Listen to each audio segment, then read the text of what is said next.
Saya,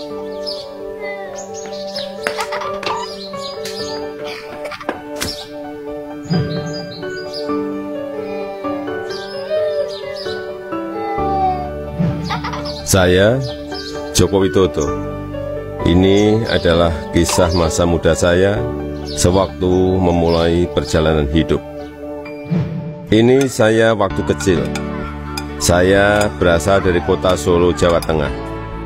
Saya anak sulung dari 4 bersaudara. 3 adik saya semuanya perempuan. Saya berasal dari keluarga biasa. Kami berulang kali pindah rumah kontrakan, rumah sederhana yang mampu dibayar Bapak untuk tempat tinggal kami sekeluarga. Bapak berjuang untuk hidup kami dengan berjualan bambu dan kayu di pasar. Ibu sangat gigih membantu Bapak.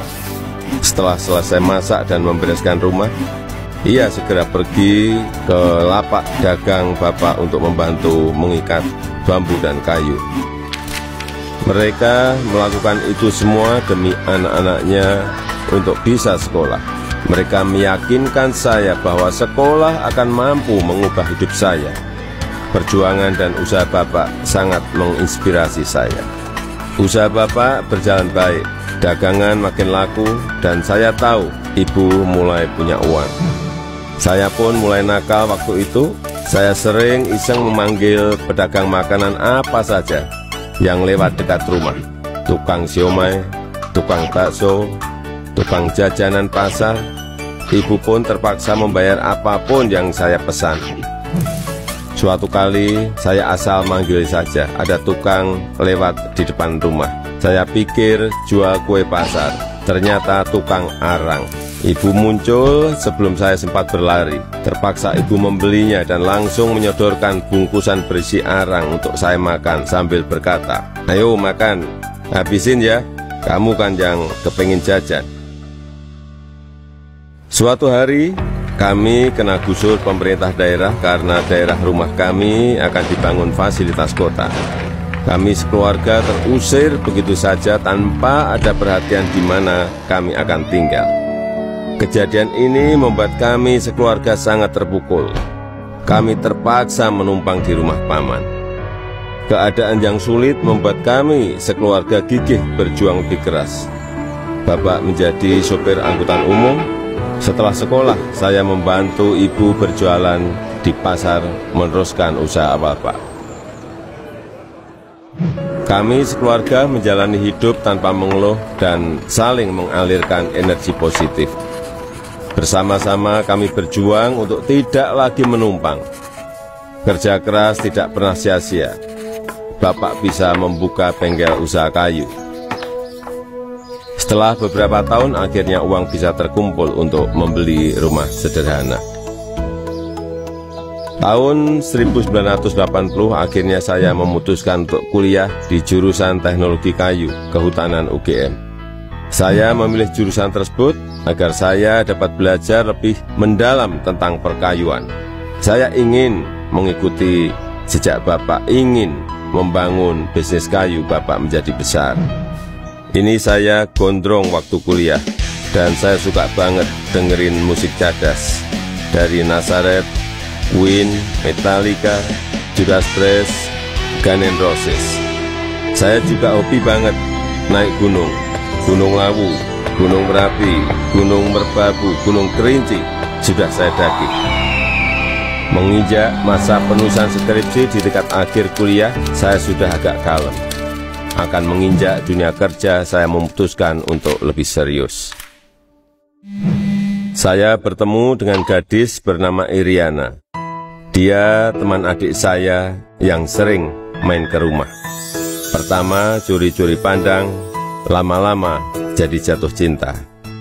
Iriana orangnya sederhana, dan itu yang saya suka. Pacaran waktu itu berat di ongkos tapi ringan di hati.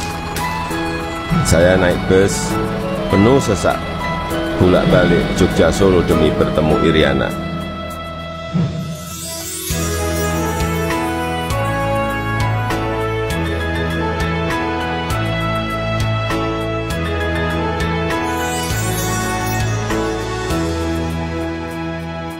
Lulus kuliah tahun 1985, saya melamar ke sebuah perusahaan kertas di Aceh. Setelah diterima, saya baru tahu akan ditempatkan di hutan rimba. Pekerjaan saya adalah mempersiapkan persemaian pinus untuk kemudian ditanam di lapangan di hutan-hutan yang gundul. Beberapa bulan setelah itu saya kembali ke Solo untuk menikahi Iriana dan menyiapkan keberangkatan kami ke Aceh. Masa awal pernikahan kami berada di dalam hutan rimba selama 2,5 tahun. Pada tahun kedua, Iriana sudah dalam kondisi hamil dan kita memutuskan untuk melahirkan anak pertama kami di Solo.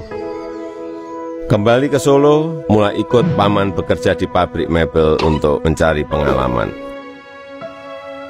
Di sini saya belajar banyak tentang bagaimana menjadi pengusaha yang baik. Semua posisi pernah saya lakoni, di produksi, di pemasaran, semuanya pernah saya alami.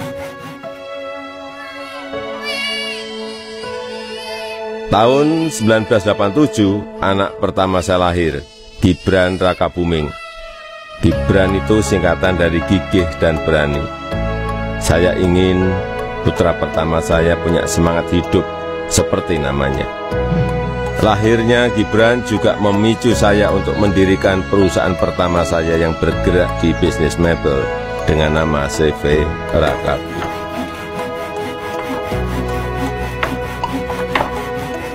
Tapi ternyata menjadi pengusaha bukanlah sesuatu yang mudah. Saya pernah habis ditipu. Barang sudah dikirim tapi tidak dibayar. Lalu orangnya menghilang. Kalau kita jatuh ya harus bangkit lagi. Tidak lama setelah itu saya mendapatkan pinjaman modal usaha. Dengan semangat untuk bangkit dan berkembang, saya bergerak cepat untuk mencari pesanan sampai luar negeri dengan cara ikut pameran-pameran mebel. Hasil usaha saya mulai terlihat, kantor tidak pernah sepi dari kunjungan pembeli. Di sini saya bertemu dengan pembeli dari Prancis bernama Bernard Jan. Dia yang memberi sebutan Jokowi untuk saya, untuk membedakan Joko Widodo dengan Joko-Joko lainnya yang banyak beliau kenal. Sejak saat itu, orang-orang lingkungan pengusaha mebel mulai memanggil saya Jokowi. 2 anak saya lahir setelah keadaan ekonomi keluarga membaik. Kahiyang Ayu dan Kaisang Pangarep. Saya ingin anak-anak saya mengenal sekolah kehidupan yang dilandasi perjuangan untuk mandiri, supaya mereka semua mampu membangun kehidupan yang kukuh. Keluarga adalah sumber kekuatan terbesar bagi saya. Saya yakin yang saya alami waktu muda sedang kalian alami sekarang.